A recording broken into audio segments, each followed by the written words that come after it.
Bonjour à tous, il est pile 17 heures, donc on va pouvoir commencer.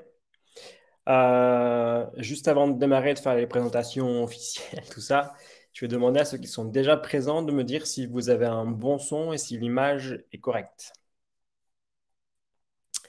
pour être sûr que vous m'entendez bien et que pareil, vous me voyez à peu près correctement. Ça a l'air OK, top.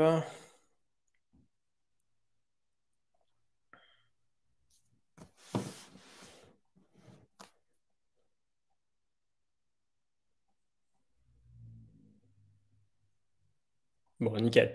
Tout a l'air de fonctionner. Je vois que tout le monde n'est pas encore présent. On attend beaucoup de monde pour ce soir. Comme on est en partenariat avec plus de BAD et qu'on a ouvert aussi à d'autres sportifs, pas forcément des badistes, on va avoir beaucoup de personnes présentes. Ceux qui ne me connaissent pas et ceux qui ne connaissent pas encore le principe des webinaires, je vous fais un petit point. Donc, moi, je suis Anthony Met, je suis docteur en psychologie.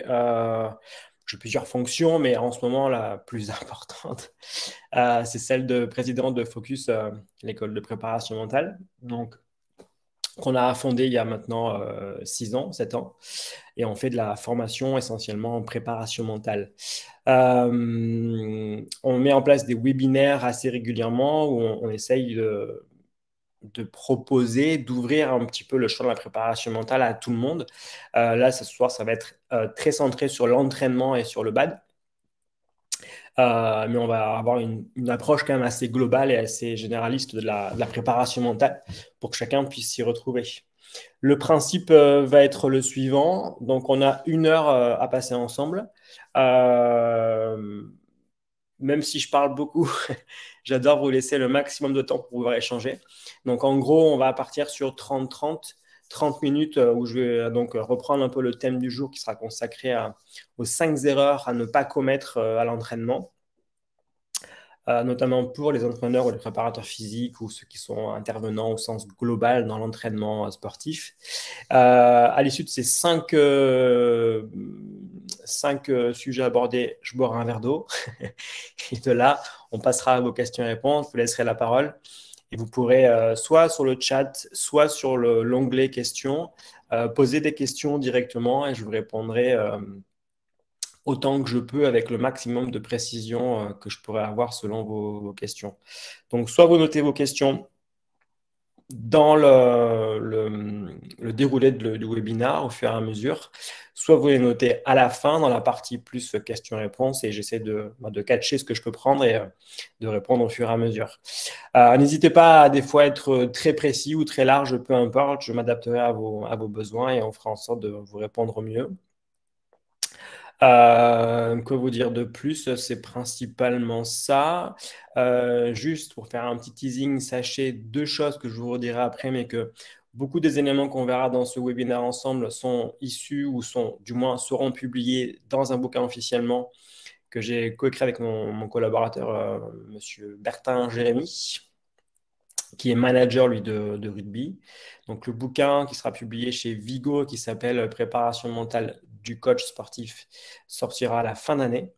Euh, et donc, on vous en reparlerai, mais voilà, sachez donc que vous pourrez avoir une trace de tout ça écrite, outre l'accès à notre sketch note que vous aurez à la fin aussi, vous pourrez avoir accès à d'autres éléments beaucoup plus théorisés et beaucoup plus complets dans ce bouquin qui sortira. Et deuxième chose, il y aura une suite à ce webinaire en quelque sorte. On va, le 27 octobre, proposer un autre webinaire où on parlera, où je vous présenterai les 10 meilleures astuces pour l'entraînement global. Donc, 10 meilleures astuces mentales pour travailler le côté psycho à l'entraînement, peu importe le sport et les pratiques en termes de niveau sportif. Voilà. Voilà pour les explications de base. Donc, je vois que vous êtes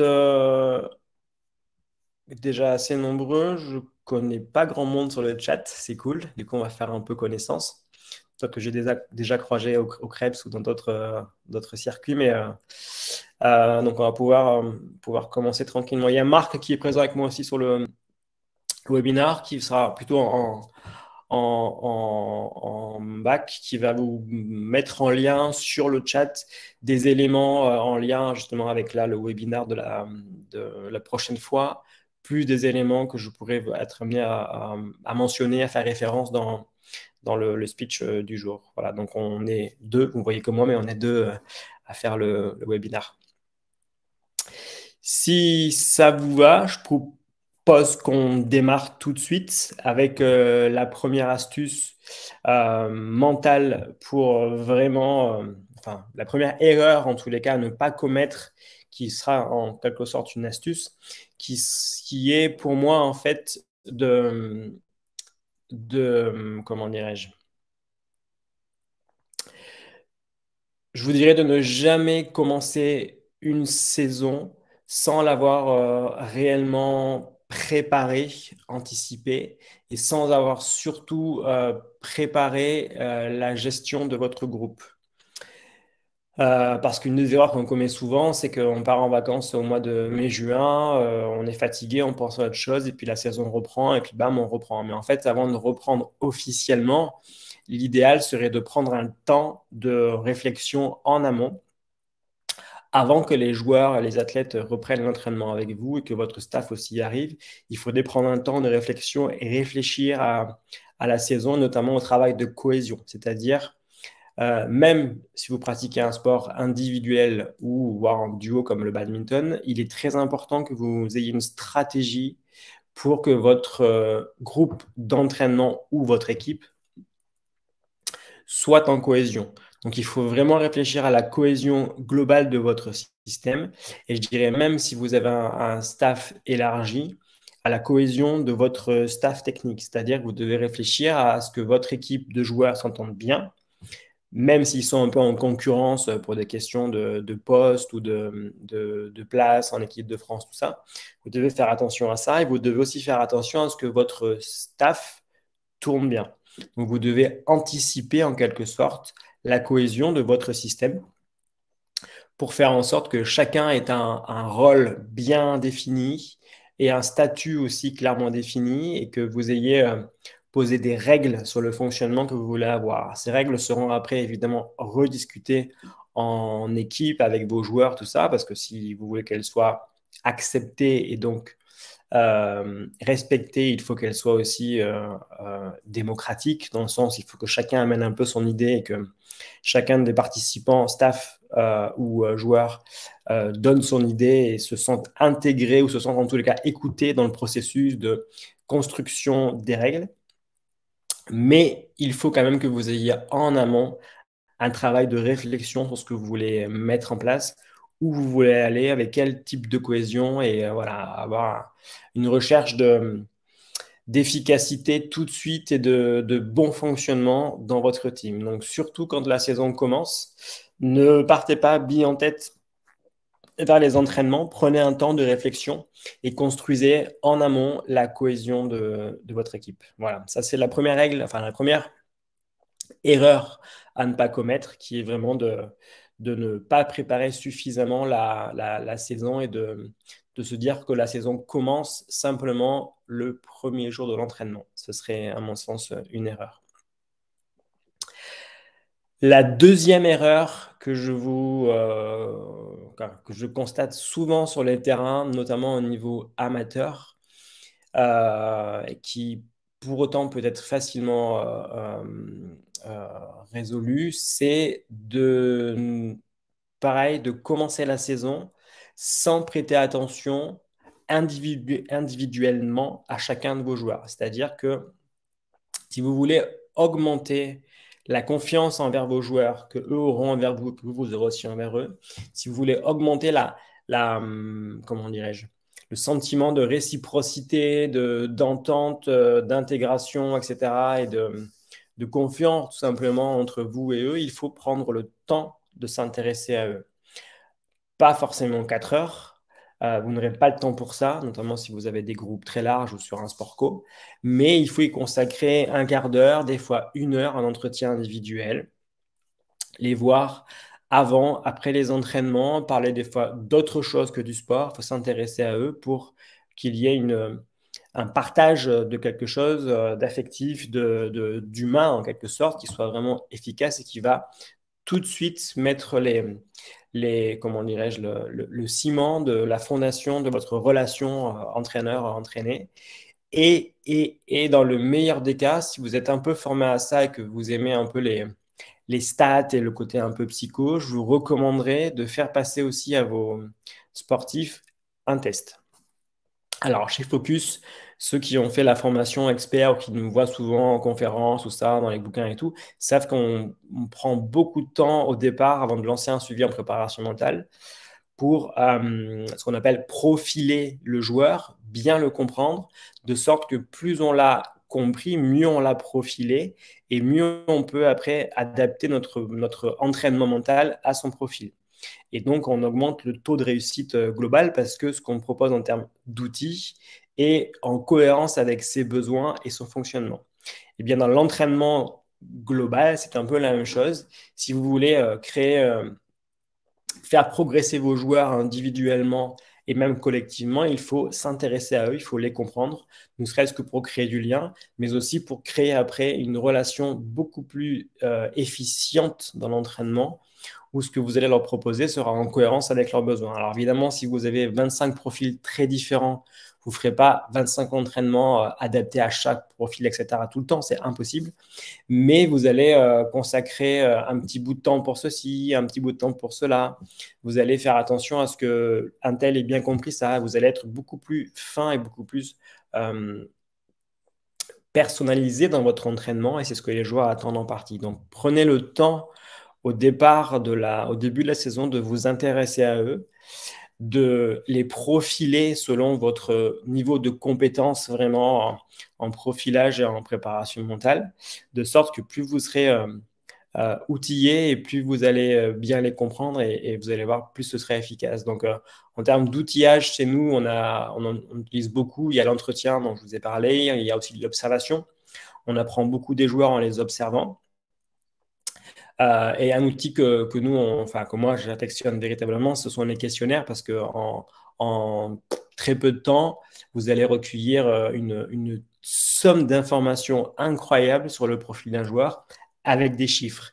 Et ce qui m'intéresse dans le profilage, c'est les chiffres. Il y a l'aspect très qualitatif qu'on retient, enfin, qu'on recherche évidemment dans toute démarche de profilage et de suivi individuel, mais il y a aussi la recherche de stats, de chiffres, de quantitatifs purs qui font que vous allez pouvoir évaluer quel est le niveau mental de votre joueur à l'instant T. Et vous pouvez aussi vous projeter sur quel niveau est-ce qu'il peut avoir. C'est exactement ce que fait un préparateur physique généralement en début de saison. Il vous fait passer des tests cardio, VMA, tout ce que vous voulez, masse grasse, j'en sais rien, tout ça. Et puis, il voit comment vous vous situez au mois de juillet, août, septembre. On met un programme en place. Il vous met un programme en place avec votre assentiment, tout ça, et un travail collectif. Et vous avancez dans la saison et les joueurs progressent grâce à ça. Et à la fin, on réévalue, voire des fois, même on évalue en milieu de saison et on voit la progression. Eh bien, c'est un peu ce qu'on fait en préparation mentale et c'est ce qu'on peut faire aussi pour vous à l'entraînement. C'est là que vous pouvez consacrer du temps au profilage de vos joueurs et pour bien les comprendre, je dirais rapidement, enfin pour créer du lien affectif, le mieux vraiment c'est l'entretien. Pour être sûr que il y a de la cohérence entre ce que les joueurs vous ont dit et ce que vous avez retenu, il faut les observer parce que le comportement ne trompe pas. Et troisième élément que vous pouvez utiliser, c'est évidemment les tests, parce que le test vous donnera des éléments factuels et quantitatifs sur le niveau de concentration, de stress, de motivation de vos joueurs.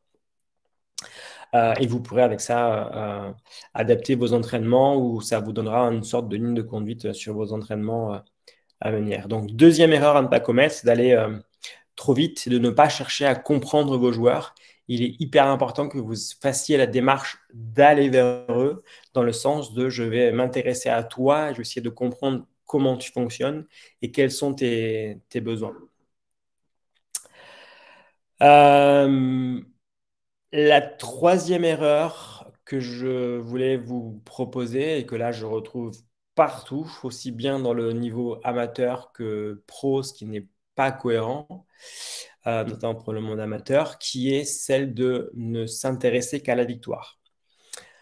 Alors, j'ai eu avant, enfin, j'ai été pendant un temps chercheur, j'ai travaillé à l'université, tout ça, on faisait des enquêtes, des études assez sophistiquées sur la motivation, sur les valeurs du sport, voilà, tout ce contexte-là. Et il y avait, et je constate encore maintenant qu'il y a un décalage entre les valeurs que le sport promeut et que les entraîneurs aussi mettent en avant et le comportement réel sur le terrain. C'est-à-dire que souvent, on met en avant le sport comme un truc euh, où on va travailler la progression, le dépassement de soi, le côté cohésion, altruisme, tout ça, entraide, respect.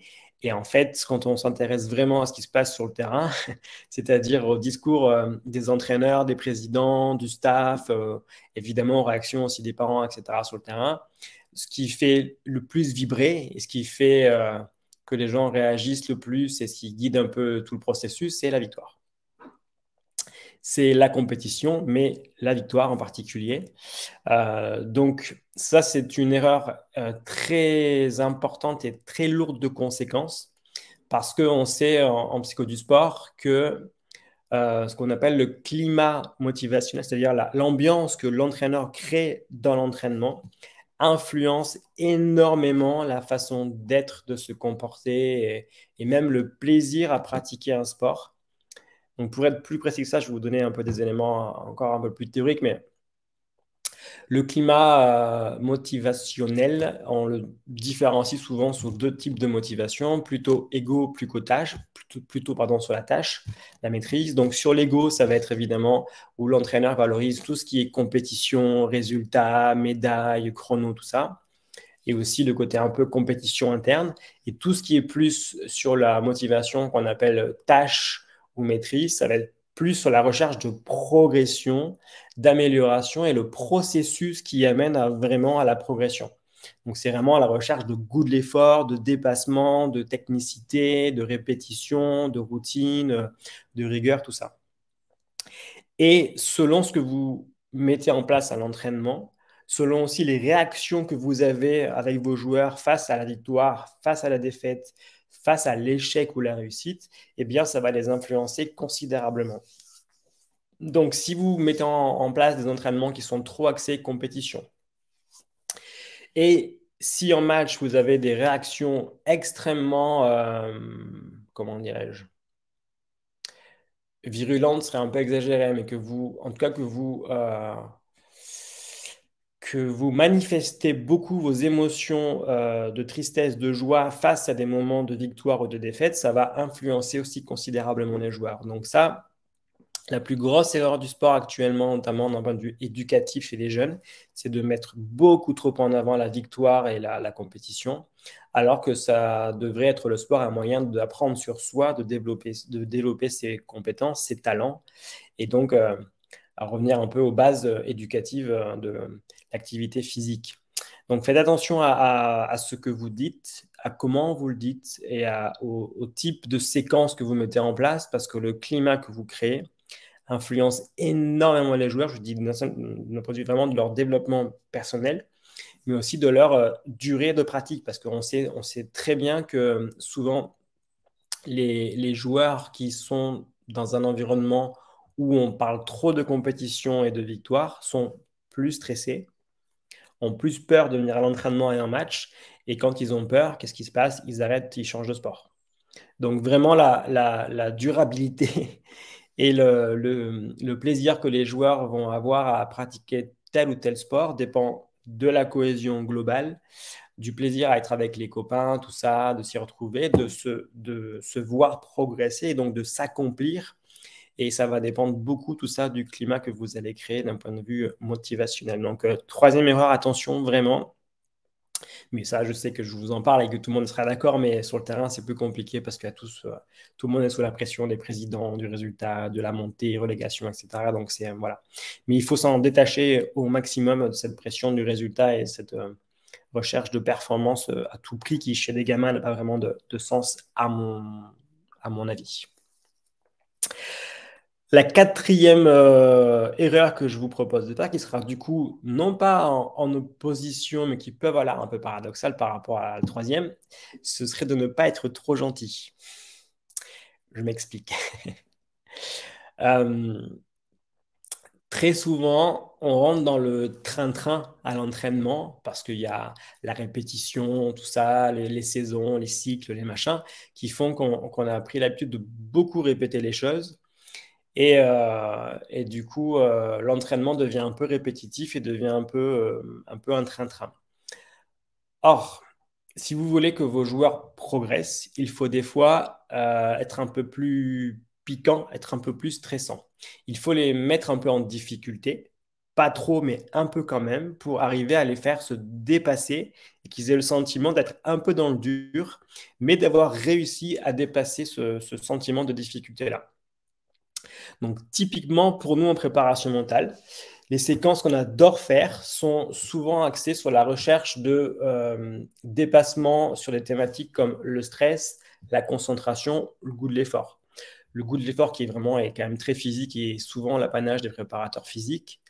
La concentration qui devrait être pour vous en tant qu'entraîneur vraiment votre leitmotiv numéro un parce que je peux vous assurer que lorsque nous, on fait travailler quelqu'un en préparation mentale sur la concentration, dès l'instant où il progresse, mais, enfin, en concentration, son niveau de progression globale est hallucinant, vraiment. C'est lorsqu'ils arrivent, les sportifs, à cumuler l'aspect corporel physique avec la concentration qui est évidemment plus mentale, cognitive, eh bien, se crée dans leur machine une sorte d'assemblage vraiment important et tac, tout de suite, ils passent un cap, voire deux caps. Ça va très, très vite. Donc, la concentration, c'est là-dessus que vous pouvez facilement être exigeant et donc être un peu sévère en termes d'attente et de recherche pour le coup de résultats. Par exemple, je vais vous donner un chiffre très concret. Si vous demandez à vos joueurs entre 0 et 10 à combien ils sont concentrés à l'entraînement, qui vous disent 4, 5, bon, c'est un résultat qui est très moyen. Vous leur dites on va viser 6, 7 à la fin d'année.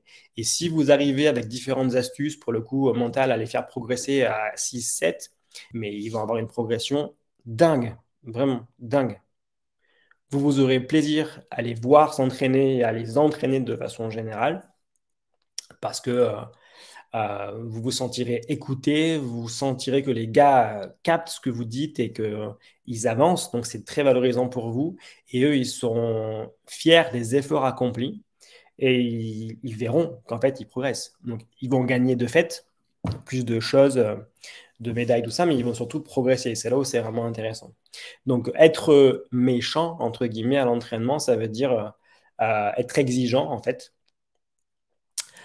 dépasser un peu le train-train quotidien, dépasser la routine un petit peu trop en place de l'entraînement, être des fois sur des choses un peu plus créatives, un peu plus diversifiées, et demander à ce qu'il y ait quand même un petit peu de résultat, un petit peu de hausse de l'engagement sur des éléments très physiques comme le dépassement, le goût de l'effort, ou un petit peu plus cognitif comme la concentration ou émotionnelle comme la gestion du stress qui sera bien évidemment pour vous un des facteurs de travail privilégiés qui, je sais, n'est pas souvent travaillé à l'entraînement. On compte beaucoup pour la compétition, sur la compétition pour travailler ça. Mais il faut le travailler à l'entraînement. Donc, ça sera un élément qu'on abordera dans les prochains webinaires. Mais dites-vous que voilà, être méchant, ça veut dire ça. Et je dirais même plus, ça veut dire aussi pour vous, des fois, être un peu comédien parce que souvent, les bons profs, les bons managers, les bons entraîneurs, ils savent jouer la comédie en fait. Donc ils savent montrer quand ils ne sont pas d'accord, quand ils sont en colère, ils savent des fois le surjouer aussi. Et le fait de le surjouer peut être intéressant dans une démarche de management parce que ça alerte vos joueurs, ça les pique un petit peu et ça les met dans un système de travail beaucoup plus, je dirais, efficace et ça impose aussi votre autorité. Donc c'est là où c'est intéressant. Et la cinquième erreur dont je vous parlerai ce soir, ce sera en lien un peu avec tout ça, qui sera pour moi que un entraîneur est aussi un entrepreneur, voire un politicien en tous les cas, c'est un stratège et que vous avez tout intérêt à anticiper une saison avec toutes les péripéties qui peuvent s'y produire. C'est-à-dire que vous avez intérêt, avant le début de saison, encore une fois, à anticiper certes la cohésion, mais encore plus que ça, vous avez tout intérêt à anticiper les problèmes, les cas difficiles, les conflits avec des parents, les Covid éventuels, avec des matchs annulés, arrêtés, repoussés, retardés, des jouer avec des masques, avec sans masque, tout ça. Vous avez intérêt à anticiper les pas contents, les contents. Vous avez intérêt pardon, à anticiper évidemment les blessures, etc., etc. Plus vous allez anticiper de choses, et plus l'intérêt sera que vous aurez déjà de la préparation, vous serez plus apte à rebondir face aux problèmes. Un très bon stratège, c'est quelqu'un qui a des coups d'avance. Ça veut dire qu'il a anticipé des éléments qui allaient se produire dans l'avenir ou qu'il y a toujours des solutions de réaction face à une difficulté, même des fois face à un truc positif. Parce que j'ai eu le cas à gérer dans les deux situations où vous avez des équipes ou des joueurs qui évidemment perdent ou sont malmenés. Il faut réagir, il faut rester calme, avoir un plan, s'y tenir, ajuster un peu si besoin, mais il faut savoir rester zen, rester calme et avoir vraiment il faut que vous ayez la capacité de prouver à vos gars que vous avez prévu tout ça et que vous avez des armes dans votre mallette ou votre garage qui vont vous permettre d'y répondre. Et même dans le cas où ça se passe très bien, il faut avoir anticipé, parce que j'ai eu des joueurs à suivre qui, en fait, ont performé de façon un peu imprévue ou spectaculaire. Et en fait, quand les choses se passent trop bien, il y a des conséquences. Euh, bon, c'est un peu les théories comment dirais-je, la philosophie chinoise, tout ça, un peu de Tao, mais dites-vous que même dans les saisons où les choses se passent bien, il faut anticiper parce qu'il y aura forcément des conséquences, des répercussions. Dès que l'équipe tourne trop bien ou qu'elle gagne trop bien, évidemment, elle baisse les bras, évidemment, elle se considère un peu déjà comme faite et déjà arrivée, etc. Et donc, il faut anticiper tout ça. Et plus vous avez prévu en juillet, août, septembre, comment votre saison pouvait se passer potentiellement, plus vous avez prévu de parades sur chacune des situations et plus vous êtes fort. Parce que vous avez une rapidité d'intervention qui est beaucoup plus grande et vous n'allez pas attendre 15 jours avant de répondre à un problème. Vous allez tout de suite relativiser, vous adapter et vous allez être quelqu'un avec le temps qui va devenir beaucoup plus résilient. La résilience, qui est un terme de psycho pur, en fait, c'est ça, c'est-à-dire la capacité de faire face aux problèmes, de ne quasiment jamais se laisser envahir par la difficulté ou par le poids des problèmes et de rebondir comme des chats. Voilà, trouver des solutions, rebondir, aller de l'avant, c'est ça être résilient. Et je vous encourage à faire la même chose pour vos équipes. Je vois plein de managers, je ne dirais pas de nom, mais de Ligue 1, Top 14, qui n'ont pas suffisamment anticipé les problèmes ou les points positifs, qui ont anticipé contre la programmation sur des fois 6 mois, 1 an de l'entraînement pur, mais qui n'ont pas suffisamment anticipé les aléas autour et qui se laissent embourber dans la situation. Et mais après, je comprends que ce soit un travail très compliqué et que là, on rentre dans des schémas, des élaborations intellectuelles, mentales assez sophistiquées, mais vraiment, en tous les cas, préparez-vous à anticiper un peu, voire beaucoup les choses pour être beaucoup plus fort et avoir des capacités de réponse beaucoup plus proactives et rapides envers vos joueurs. Donc, en résumé de tout ça, on a vu 5 erreurs à ne pas commettre qui sont facilement, du coup, anticipables. Bref, vous m'avez compris. Qui font aussi référence pour moi à 5 fonctions de l'entraîneur. Là où moi, je suis admiratif des entraîneurs, c'est qu'en fait, leur métier qui a des conséquences énormes chez les gamins, etc., chez plein de gens, est en fait très complexe parce qu'il mélange plein de fonctions et de rôles. Et un entraîneur, c'est quelqu'un qui est déjà un bon manager, donc qui sait gérer un groupe, qui sait mettre de la cohésion et qui sait gérer des égos, des personnages, etc., qui sait euh, manager, structurer et faire avancer un groupe ou une équipe. C'est aussi un profiler, c'est quelqu'un qui sait comprendre les gens, les individualités, qui sait s'adapter à eux. C'est aussi et surtout un éducateur, quelqu'un qui pose un cadre éducatif, qui a une visée à moyen et long terme de la progression de chacun grâce au sport. C'est aussi éventuellement un préparateur mental. C'est quelqu'un qui a des connaissances dans des outils, dans des techniques de préparation mentale qu'il peut adapter, appliquer directement à l'entraînement, sans jouer au préparateur mental, mais il a en tous les cas des outils qui font qu'il sait faire un entraînement un peu plus psycho que d'autres. Comme des fois, il fait l'entraînement un peu plus physique, hein, c'est aussi un préparateur physique, mais là, on parle vraiment de psycho et de préparation mentale ensemble. Et enfin, c'est un stratège, entrepreneur, politicien qui sait, qui n'est pas dupe, qui n'est pas naïf et qui a la capacité d'anticiper les choses et donc d'être dans une recherche de compréhension de système et voilà, de capacité à avoir des parades et des coups d'avance parce qu'une saison, vraiment, c'est toujours très long.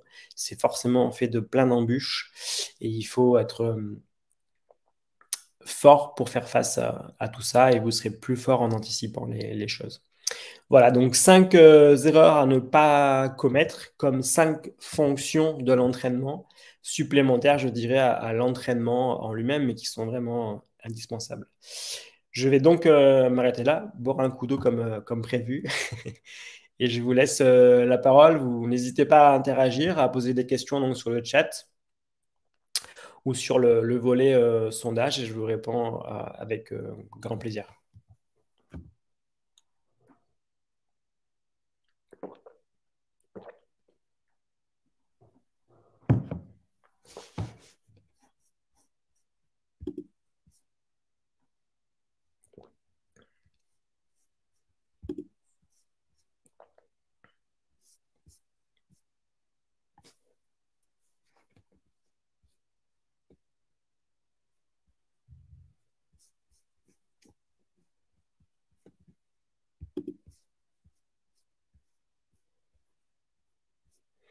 Je vois que Marc vous a mis des liens. Donc, vous avez le lien vers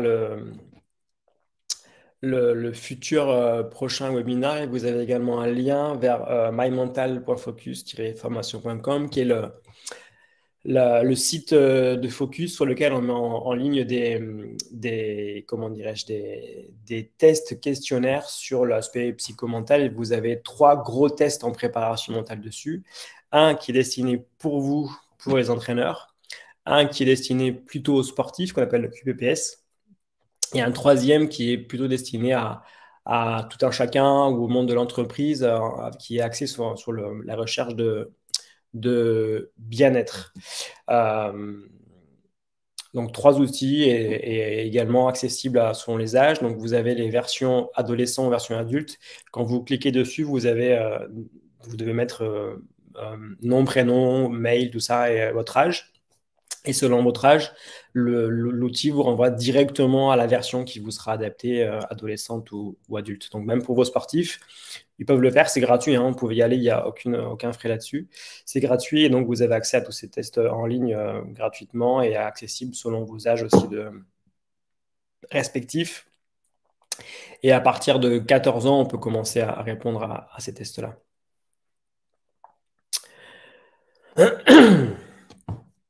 Donc, on va commencer par plusieurs choses. Elisabeth qui dit merci, je t'en prie, c'était précis et net, clair, net et précis.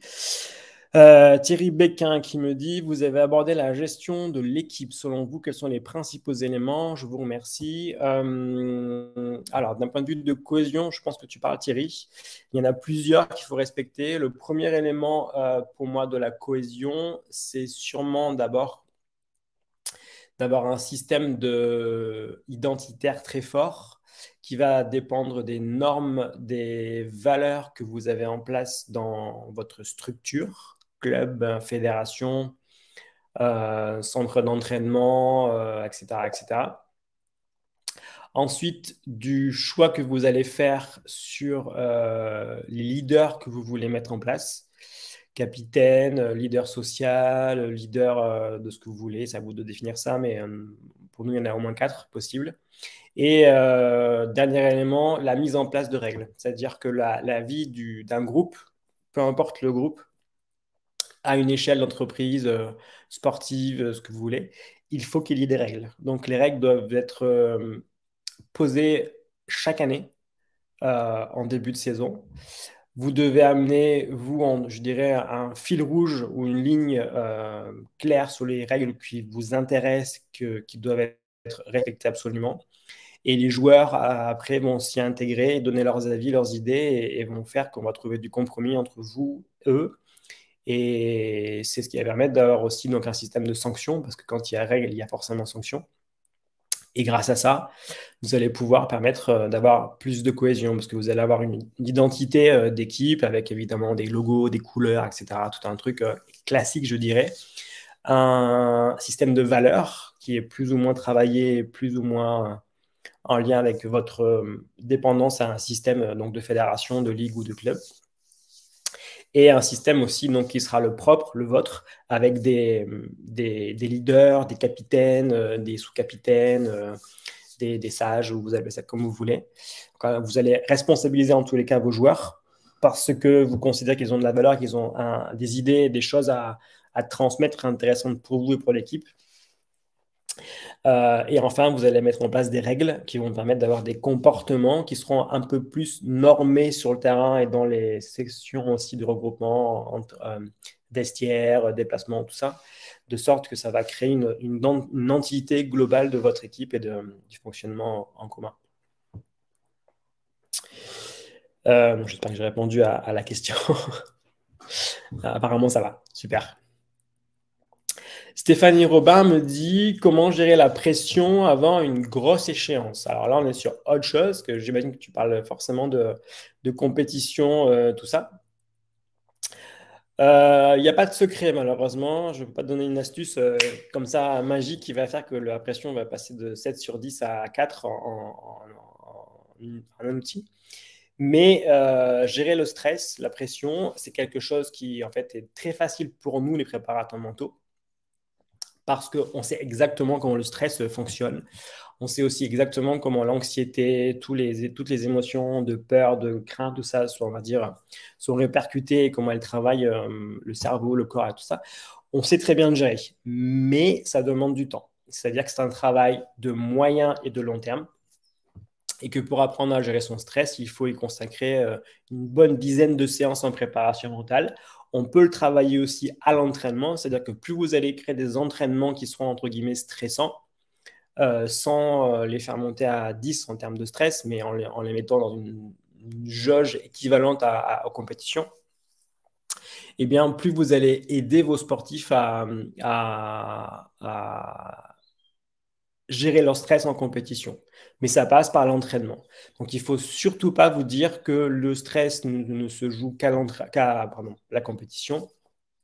Lapsus, il se joue aussi à l'entraînement. Donc, vous devez un peu les stresser à l'entraînement pour créer les conditions similaires de la compétition et faire en sorte qu'ils soient beaucoup plus habitués, exercés à la gestion du stress après en compétition. Mais ça se travaille, franchement, je vous dis, c'est un travail qu'on fait chez nous, je Focus très facilement. Quasiment tous les suivis en préparation mentale tournent autour de ça, sur le fait de jouer en compétition comme à l'entraînement, de se trouver au moins aussi bon en match qu'en entraînement. Et le facteur qui fait qu'on est moins bon en compète, c'est le stress, globalement, si je résume un peu le truc. Donc, dites-vous qu'en préparation mentale, on fait quasiment que ça. Donc, je n'ai pas d'astuce miracle à te donner tout de suite, Stéphanie, mais dis-toi que par contre, sur un travail plus long, c'est assez facile. Donc, on fera sûrement d'autres webinaires où on parlera que de ça. Mais gérer la pression, voilà, une grosse échéance, va y arriver. C'est facile, mais il faut se dire que c'est un vrai travail.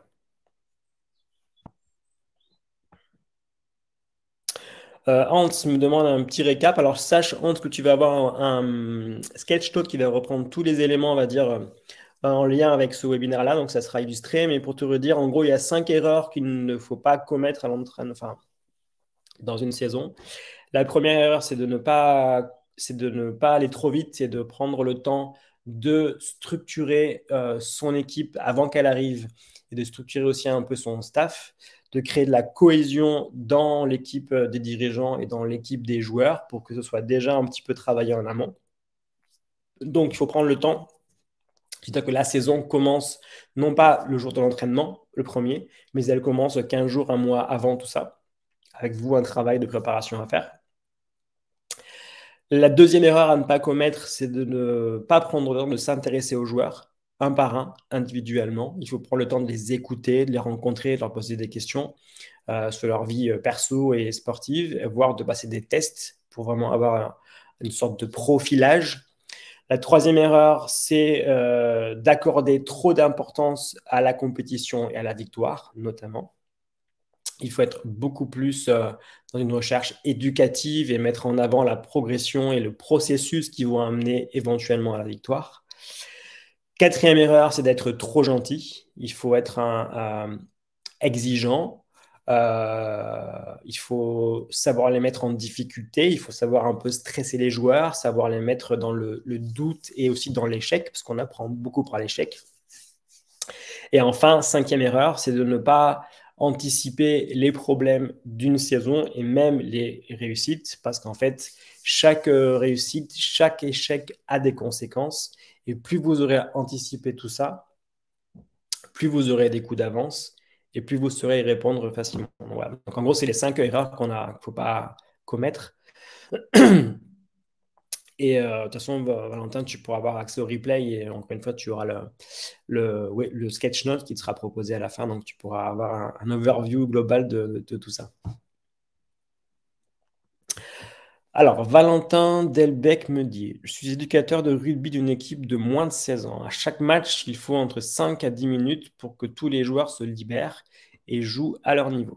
Parfois même contre une équipe très faible, qui sont incapables d'entamer le match dans la première minute. Nous n'avons pas de leader naturel dans le groupe. Globalement, comment aborder l'avant-match avec eux pour éviter qu'ils stressent? Alors, il y a plein d'astuces pour toi, Valentin, mais c'est un peu technique. Premier élément de travail pour toi, c'est de savoir à combien tes joueurs stressent entre 0 et 10 en match. Quand tu as ça, tu fais une comparaison avec l'entraînement. Si par exemple ils stressent à 2, 3 à l'entraînement et qu'ils sont à un stress de 7, 8 en compétition, c'est qu'il y a un delta qui est trop fort, il y a un trop gros écart en fait, et il faut absolument travailler ça. Donc il faut que dès l'entraînement, tu les fasses monter quelques fois, pas tous les entraînements, mais un entraînement par mois ou tous les 15 jours selon le niveau de ton équipe, à un stress de 7-8. De sorte que tu vas accélérer leur processus de gestion et de régulation de leurs émotions, du stress notamment, grâce à l'entraînement. Mais ne mise pas que sur le match pour arriver à faire ça, ça sera beaucoup, beaucoup trop long. Première chose. Ensuite, donc, tu mets des chiffres entre 0 et 10 et tu vois là, tu vois la différence et tu te dis qu'il va falloir travailler ça un peu à l'entraînement. Deuxième chose, si les joueurs arrivent et ne se libèrent pas, comme tu dis, après, enfin, tout de suite en rentrant dans le match, ce qui ne me choque pas vu leur âge, tu as une marge de progression sur d'autres éléments qui sont liés, notamment beaucoup aux routines et à la préparation même des matchs. Donc, ça va être en lien avec la recherche de routines physiques, donc d'activation énergétique, physique, tout ça, mais aussi d'activation d'un point de vue cognitif, donc plutôt dans la concentration, l'attention et les émotions. Donc, il faut vraiment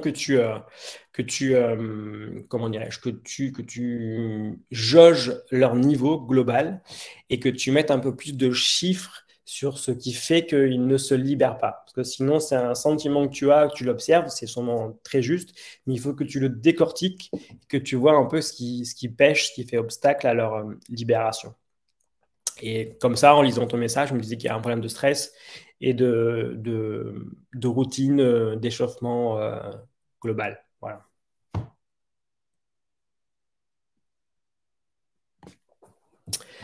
Il y a beaucoup de choses. Julien, Michel qui fait un... Alors, je vais commencer par Michel.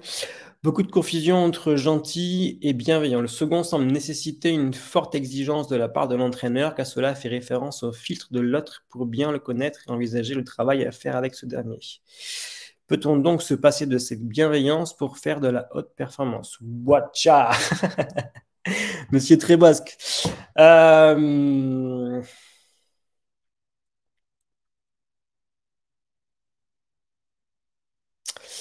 Moi, je dis gentil par provocation, pour vous faire un peu réagir, et aussi parce que je constate que sur le terrain, même les coachs qui se disent en fait méchants ou autoritaires ou exigeants sont en fait très gentils parce qu'ils manquent de créativité et ils n'arrivent pas souvent à faire se dépasser les joueurs. Donc, ils sont exigeants, ils sont autoritaires, tout ça, ils ont un leadership qui est très influent, mais concrètement, ils pourraient les faire travailler beaucoup plus que ça et du coup, beaucoup mieux.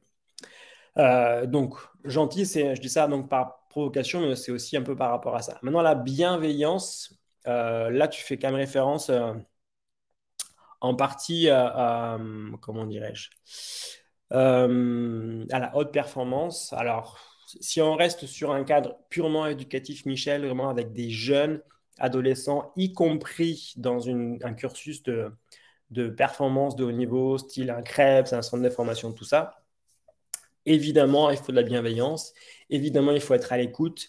Évidemment, il faut être empathique. Et il faut être des accompagnateurs de vie de ces jeunes-là pour les faire progresser individuellement, même si on sait qu'à la fin, entre 2 et 10% passeront pro ou vraiment vont vivre de leur passion. Euh, Dans le cadre de la très haute performance, moi, je ne parle jamais de bienveillance, même en tant que PM et psychologue, parce que je ne dis pas qu'il n'en faut pas, mais sémantiquement et culturellement, ça va à contre-courant de la haute performance, la bienveillance. Et le dire ou l'affirmer comme tel est souvent pris par les joueurs et les entraîneurs un peu comme une sorte de oui-oui ou de vision idéaliste ou un peu rêvée du sport de très haut niveau. Donc, je fais attention à ne pas employer ce terme-là et j'associe très rarement bienveillance et performance, même si ça peut être cumulé et associé. Mais moi, je fais attention à ne pas le mettre dedans, on va dire, d'un point de vue explicatif et théorique. Je suis plus sur une recherche pour le coup, moi, Michel, entre du coup, entre le bien-être et la performance. Parce qu'on sait que pour performer durablement, il faut du bien-être. On ne peut pas être malheureux et performer longtemps. On peut très bien être malheureux et performer. Ça arrive souvent. Tu peux gagner les JO une fois, tu peux gagner une course, deux courses, tu peux faire pendant 3 mois illusion sur un championnat en étant malheureux, mais sur une saison entière, c'est impossible. Donc, il faut forcément qu'il y ait une association entre la recherche de bien-être et de performance. Mais le bien-être chez les sportifs ne passe pas toujours par la bienveillance. Voilà. Donc ça, c'est d'un point de vue de sportif pur. Maintenant, en tant qu'entraîneur, chacun est libre de faire ce qu'il veut, mais pour le très haut niveau, il faudrait demander à Guardiola ou à Mourinho, pour être dans le cliché, ou d'autres coachs français, s'ils sont bienveillants aussi, promeuvent la bienveillance. C'est un sujet de réflexion conséquent. Euh,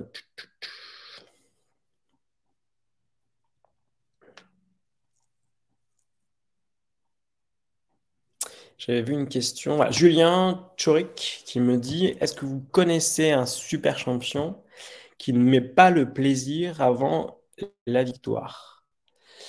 Alors la question est simple, mais je ne suis pas sûr de la comprendre en fait, Julien.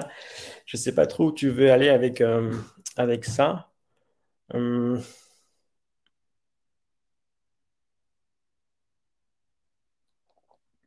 Parce que évidemment que les joueurs cherchent le plaisir, ils cherchent l'accomplissement à l'entraînement, y compris les super champions. Mais un super champion, quand il joue un match de finale de l'US Open où il peut gagner 4 millions de dollars, ben, de facto, le processus et la victoire prennent le pas quand même souvent sur le plaisir. Sans oublier que souvent ils jouent blessés avec une épaule en vrac, une cheville douloureuse et qui sont sous médoc. Donc le plaisir, il est évidemment présent, autrement ils feront autre chose. Et d'ailleurs, c'est pour ça que les carrières sont maintenant de plus en plus courtes, parce que le plaisir vient à diminuer et que la souffrance physique et mentale les fait un peu tous euh, flancher, ou ils arrêtent en tous les cas beaucoup plus rapidement qu'avant. Donc le plaisir est là, doit être présent, mais il ne faut pas non plus se leurrer sur le fait que le sport de très haut niveau et la performance de très haut niveau global, c'est quand même de la souffrance, de la difficulté, et que le plaisir n'est pas toujours là. Donc le flow, l'état mental de flow amène cette espèce de plaisir intense et extrême, mais qui va être toujours un petit peu mélangé avec de la douleur. Et n'oubliez pas que le flow n'est atteint que quand ça fait mal. C'est-à-dire qu'on atteint l'état mental optimal de flow que lorsque le corps et le mental sont un peu en difficulté. S'il n'y a pas de difficulté, et un peu de douleur aussi certainement, eh bien on n'arrive pas à aller vers le flow. Donc ce sont deux notions qui sont totalement inséparables. Même si je comprends, je pense à la recherche de plaisir, on va dire, plus global et d'accomplissement dans le sport que l'on pratique.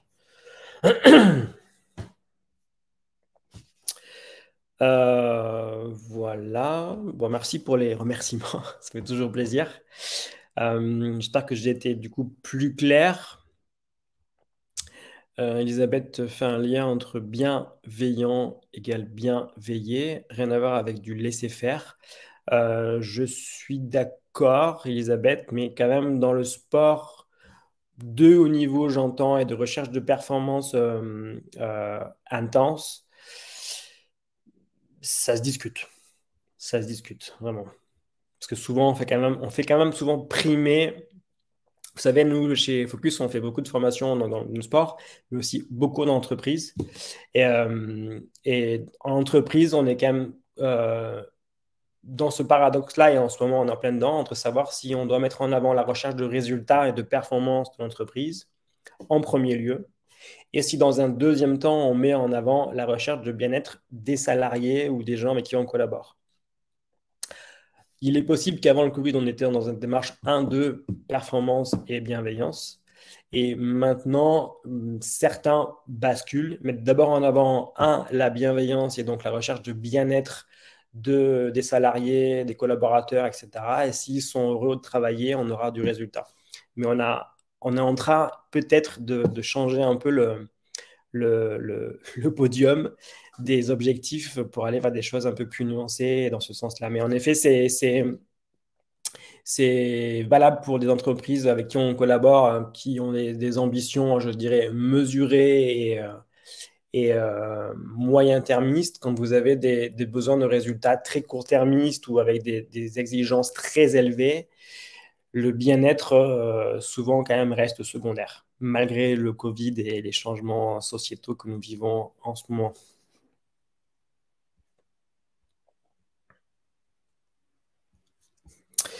Je vais juste aller voir. C'est une question de Michel Dubord. Quand tu parles de ne pas s'intéresser à la victoire, pour les jeunes, je peux comprendre que de focuser sur la progression, etc. Comment les coachs peuvent amener la progression chez les pros et non la victoire? C'est le même processus, le même, vraiment, avec, je dirais, le fait de ne pas se mentir et de ne pas se leurrer sur le fait que chez les sportifs professionnels, il faut gagner. Voilà. Alors, il faut tout faire pour gagner. Mais bien évidemment, si vous enchaînez 10 défaites d'affilée, toute votre théorie de psy, etc., elle est annihilée. Donc, chez les pros, il faut être très clair sur le fait qu'on va passer toute la semaine à bien s'entraîner avec tel processus, tel objectif, telle démarche, telle stratégie, tel tout ça, qui vont progresser collectivement, individuellement, mais que le jour J, il faut aussi être performant, il faut être préparé à ça en fait. Donc, on vise la victoire. Alors que chez les jeunes joueurs, on visera moins la victoire, on va mettre même le jour J beaucoup plus l'accent sur la stratégie, sur des choses comme ça. Et je dirais que si un jeune joueur perd ou gagne, bah, vous vous en foutez. Parce qu'en fait, vous allez plus vous concentrer sur le processus. Alors qu'un joueur pro, si votre équipe ou votre joueur gagne ou perd, eh bien, ça a des conséquences lourdes. Il faut tout de suite réagir, avoir un plan d'action et avoir voilà, réajuster la machine constamment. Donc, il y a quand même un rapport de temporalité qui est un peu différent dans le sport pro et le sport amateur. Dans le sport pro, il y a des matchs tout le temps, tous les 3 jours ou toutes les semaines. Et il faut tout de suite réajuster, réamorcer, rééquilibrer. Alors que chez les amateurs, on a plus de temps, c'est plus tranquille et on peut beaucoup moins se laisser déborder et surréagir à des défaites ou des victoires. Voilà, donc c'est un peu la différence. Alors c'est subtil, hein, là je vous donne des explications un peu théoriques, un peu globales. Sur le terrain, c'est plus concret que ça, mais l'idée est celle-ci en tous les cas.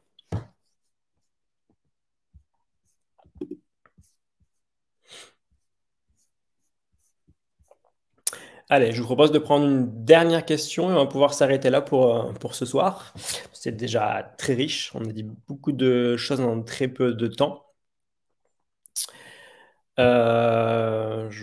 Du coup, on n'a plus de questions, donc on va s'arrêter là. Je fais juste un rappel sur plusieurs choses. Donc, je vous redis que tout ce que je vous ai un peu raconté là, tout ça, est déjà un peu posé par écrit. Donc, vous allez avoir un sketch note qui va résumer tout le webinar. Vous aurez également accès très rapidement à un livre qu'on a publié avec mon collègue Jérém Bertin, qui reprend vraiment plein de conseils, d'astuces en préparation mentale pour les entraîneurs, vraiment pour un public spécifique d'entraîneurs, préparateurs physiques, vraiment de terrain. Donc, vous aurez tout ça. Et donc là, on en a 5. Il y en a en fait beaucoup plus dans le bouquin, mais voilà, vous verrez tout ça très rapidement. Je vous redirai quand ça sortira officiellement. On vous enverra des mails, on vous en parlera. Le 27 octobre, on fait une sorte de suite à ce webinaire-là qui va reprendre 10 astuces, nos 10 meilleures astuces en préparation mentale pour vous, pour les profils d'entraîneurs, de gars vraiment sur le terrain, de professionnels du sport et de l'entraînement. Et si vous avez des questions, des commentaires, n'hésitez pas du coup à partager, à répondre également au sondage sur ce que vous avez aimé ou moins dans le webinaire. À vous abonner également si vous voulez à notre groupe Facebook et on publie beaucoup de choses, beaucoup d'éléments. Donc, vous verrez si si vous êtes intéressé par la préparation mentale. Chez Focus, on donne beaucoup de choses, beaucoup de contenu. On tient vraiment à ce qu'on démocratise au maximum la préparation mentale, mais par contre bien. Donc, on veut donner des bons outils, des bonnes astuces et avec des supports vraiment de qualité. Donc, voilà, on vous partagera tout ça. N'hésitez pas donc à rejoindre le groupe Facebook, à rejoindre Insta, etc. Tous nos outils, nos supports de communication. Je vous dis encore merci, c'était très cool cette petite soirée ensemble. Vos questions étaient super pertinentes, c'est intéressant pour moi de pouvoir rebondir à tout ça. Merci beaucoup, passez une très bonne soirée. J'espère du coup vous revoir le 27 dans 15 jours. Très bonne soirée encore. Ciao.